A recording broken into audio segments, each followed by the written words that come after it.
Lead code two sum டார்கெட்டுக்கு match ஆகிற மாதிரி பேரை கண்டுபிடிக்கணும். ஒரு செகண்ட் இமேஜின் பண்ணு. உனக்கு ஒரு நம்பர்ஸ் லிஸ்ட் இருக்கு. அதுல எங்கோ 2 நம்பர் சேர்ந்து டார்கெட் ஆகுது. ஆனா ட்விஸ்ட் என்னன்னா அது எங்கன்னு யாரும் சொல்ல மாட்டாங்க. இத ஒரு பார்ட்டி மாதிரி நினைச்சுக்கோ. அந்த எல்லாரும் நம்பர்ஸ் 2, 7, 11, 15 எல்லாரும் சில் பண்ணிட்டு இருக்காங்க. நீயும் அங்க போற. உன் டாஸ்க் என்னன்னா டார்கெட்க்கு மேட்ச் ஆகுற அந்த 2 பேரை கண்டுபிடிக்கணும். நீ என்ன பண்ணுவேன்னா ஒவ்வொருத்தரிடமும் போய் செக் பண்ணுவேன். நீயா இல்ல நெக்ஸ்ட், நீயா இல்ல நெக்ஸ்ட். 2 + 7, 2 + 11, 2 + 15 இப்படி போனா ரொம்ப டைம் ஆகும். சீரியஸ்லி வேஸ்ட் தான். ஆனா இங்க தான் ட்விஸ்ட். நீ கொஞ்சம் ஸ்மார்ட்டா யோசிச்சா, நீ 2னா உனக்கு 9 ஆகணும்னா 7 தான் வேணும் இல்லையா? அப்படின்னா நீ என்ன பண்ணுவ? 7 வந்தா சொல்லுங்க, நான் வெயிட் பண்ணிட்டு இருக்கேன்னு நினைவில வச்சுக்குவ. அப்படியே நாம மூவ் ஆகிட்டு இருக்கோம். ஒரு ஸ்மால் மெமரி வச்சுக்கிட்டு, அதுதான் ஹேஷ் மேப். 2 ஆல்ரெடி வெயிட் பண்ணிட்டு இருக்கு. எனக்கு 7 வேணும்னு. அப்புறம் 7 வந்துடுச்சு. Boom, game over. ஆன்சர் கிடைச்சிடுச்சு. இங்க கெஸ் எதுவும் இல்ல, ரேண்டம் ட்ரை எதுவும் இல்ல. Just correct memory, correct timing. அதான் கோடிங். கோடிங்கை பொறுத்த வரைக்கும் ப்ரூட் ஃபோர்ஸ் அண்ட் ஆப்டிமைசேஷனு 2 மெத்தட் இருக்கும். இப்போ 2 சம்மில் ப்ரூட் ஃபோர்ஸ் மெத்தட் என்னன்னு கேட்டிங்கன்னா, நம்ம ஒவ்வொரு தாட்டியும் ஒவ்வொரு பர்சனும் எங்கெங்கே இருக்காங்கன்னு ஒவ்வொரு தாட்டியும் நம்ம போய் பார்த்துட்டு இருக்க முடியாது. அது ரொம்ப டைம் கன்சூஷன் ஆகும்.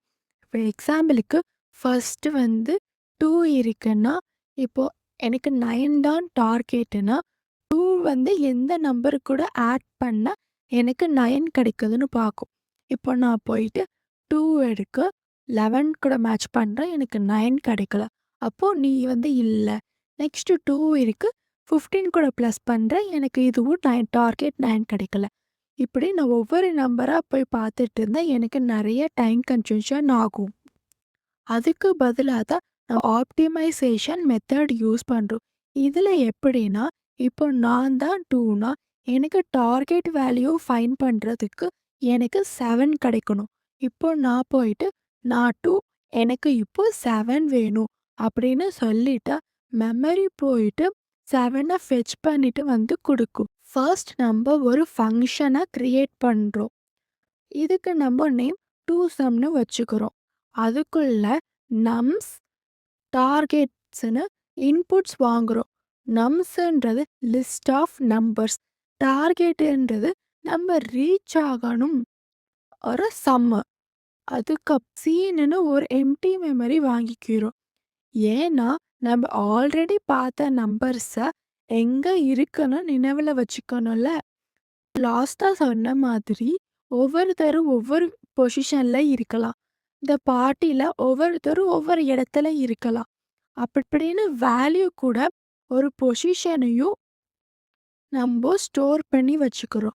அதுக்கு தான் எனுமரேட் யூஸ் பண்ணுறோம். அப்புறம் நம்ம ஒவ்வொரு நம்பரையும் எடுத்துக்கிட்டு நம்ம டார்கெட் ஆகணும்னா இன்னும் எனக்கு நம்பர் வேணும்னு கால்குலேட் பண்ணுறோம். அதுதான் நீடட் வேல்யூ. நீடட் வேல்யூ எப்படி ஃபைண்ட் பண்ணுறோம்? டார்கெட் மைனஸ் நம்மளோட வேல்யூ. இப்போது அந்த நீடட் வேல்யூ ஆல்ரெடி சீனுன்ற அந்த மெமரியில் இருந்தால் அதான் மேட்ச். அதாவது நான் 2னா 7 ஆல்ரெடி வந்துடுச்சுன்னா கேம் ஓவர். அந்த இடத்துல ரிட்டர்ன் பண்ணுறோம்.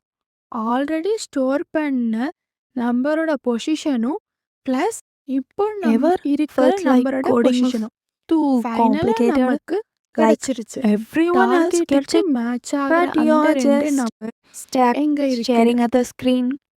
Yeah, அதுதான் I've been that too. Number. What if I